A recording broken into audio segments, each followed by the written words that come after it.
feel like that's anything. I No, just it really doesn't bother me. I'm gonna forget. I'm like, who did I talk to?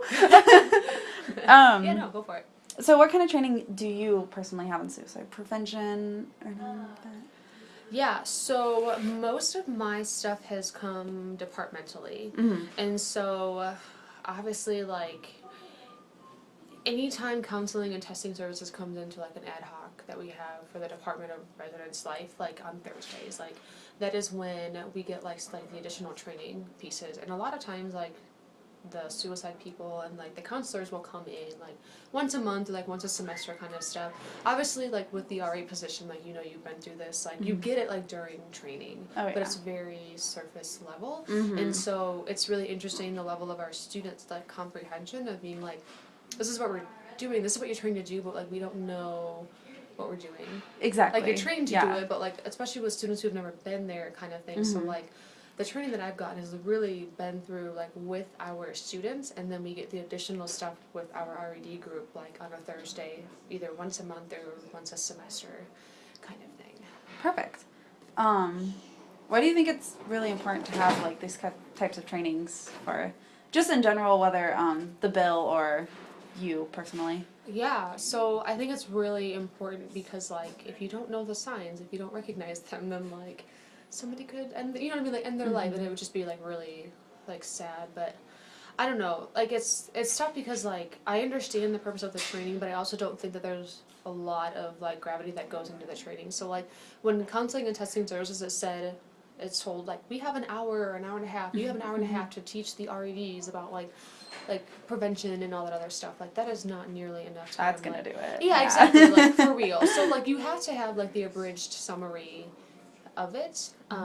So I mean I obviously think it's very important because like I've learned a lot of things of like what to say and what not to say. So for example, like when counseling and testing services tells our students to ask another resident like, are you thinking about taking your life? That is not something that I would have thought to ask, because like they feel like if they say it, their students are going to be like, oh yeah, I never thought about that. Like no duh, like they've already thought about it kind of thing. So like I've learned a lot like just through that training, but like having it in a bird's eye perspective. And of course like when I'm in a situation like I can adjust. Yeah, exactly. So Yeah. I mean I have a lot of gravity and weight in that training. I just don't think that either A, there's enough time, because there shouldn't be enough time, because that's why we have counselors to do that kind of job, but also we need to be very aware of like the warning signs of it though too, to be able to make those referrals. No doubt. So with this bill, it mainly says that like every certain amount of years they have to like renew their training. Do you think that is necessary, or do you think like kind of, so I'm a psychology major, if I had graduated with a doctor in counseling, I would be okay? Or do you feel like it's... I'm all for training, like, throughout, because, and it's twofold, because, like, our students change, and, like, the demands for, like, our society, like, changes, you know what I mean? So, like, especially with social media, like, when you look at that and, like, how that can be so detrimental to some students' like, growth and development, and if, like, a doctor, like, you know, somebody just graduated, they have their PhD ready, they're ready to go kind of thing, and if they did that 25 years ago and they don't know, like, the cutting edge of technology and how that's affecting people, then, like, you should know that type of stuff, because you need to be a well-rounded kind of person, because, Definitely. I don't know, like, you should be a lifelong learner anyway, and regardless of what job you're in, because, like, trends change, people change, generations change, like, we talk about Generation Me, like, it's all about me right now, you know what I mean, or, like, generation, like, you, like, I don't give a rip about you, or, like, I'm gonna do everything that I want to do on Facebook, or something like that, so yes, I think it's very important. Oh, sorry. You're totally okay if you want. No, I don't know who it is. Okay, you're like, no. No, you're good. So suicides are rising slowly over the past, like, 6 or 7 years. Do you have any opinion on, like, why that could be? I mean, I have random thoughts. They're not grounded in any sort of, like, training or, like, actual studies by any means. So when I say that, know that I'm coming from that point of course. like, I don't really know kind of thing. But yeah, but you definitely see why a lot of the times. Right, hall, exactly. so. Like firsthand though too, like they're gonna be very transparent. I think a lot of it just has to do with the fact that like our students are changing and the way that like mom and dad have raised them is just very different than how they were. Like, you know how your mom and dad is always like, oh, like, well, times were different when I got married. Like, well, no way, like I know that, but like how does that apply to me now kind of Yeah. thing. So like just knowing that things change I think is really like the reason why we have like a more demand for like healthcare and why suicide is on the rise, just because we're dealing with things now that we've never had to ever deal with, or things are coming up that maybe you dealt with 10 years ago, and it's like the 70s trends, like you know how they always come back. Yes. Like, that's just kind of like how they are now. So Awesome. One more. Do you have any sort of ideas of what, whether healthcare professionals or just people in general can do to kind of be, to kind of help the rising rate go down?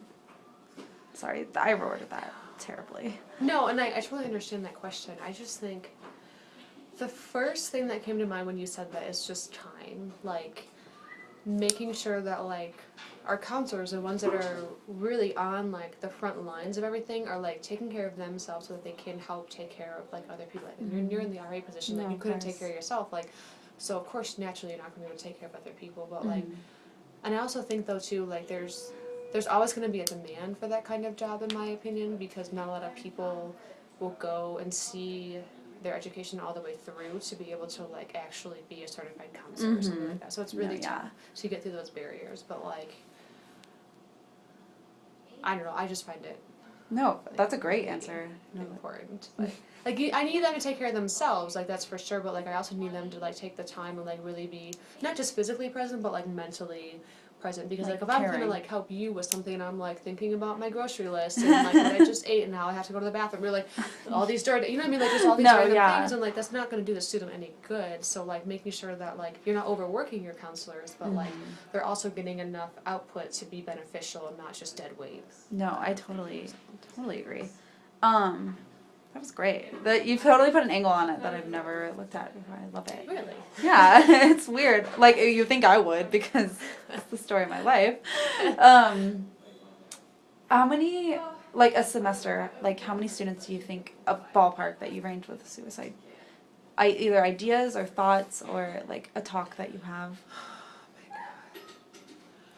And that's the thing, I think I probably get it more so when I'm on duty, and I would maybe get it, like I haven't had it yet, like when I'm on duty, because I was just on duty literally just a week ago, and that was like, my first time on duty for this semester kind of thing, but and I'm thinking about like the duty log, like when we read it every Tuesday, like there have been a lot of them, especially in the beginning, and I'm probably sure there were like 5 or 6 that like they had to deal with, but like me personally, like I don't hear a whole lot about it, so either A, like it's happening, kind of like sexual assault, it's happening and it's not being reported, or it's just not happening, or students are going and getting their referrals like that they need, and I know that's not happening. Yeah. You know what I mean? But so you hope it does. Exactly, like I can only hope for the best, but like either that or they're going home and they're getting that kind of treatment, because a lot of times when you're a first year student, like I still don't go to the doctor out here because I don't feel like I live out here. Yeah, it's back home. Yeah, exactly. So like I honestly feel like that might be a different like component to it. Like maybe they just go home and they get that help, or they have had counseling for a really long period of time, and then when they get to college they're doing like every time they come home they go back and see their counselor, or it's like online, like via Skype or something like that. Like marriage counseling you can do on Skype. Really? Yeah. That's interesting. It is. It kind of dehumanizes things, right? But I mean, like at least you're getting like the help that you need. Yeah, you're talking to someone. Exactly. So I don't have it a whole lot, but like those are the 3 reasons why I don't think I get it. Definitely. I think that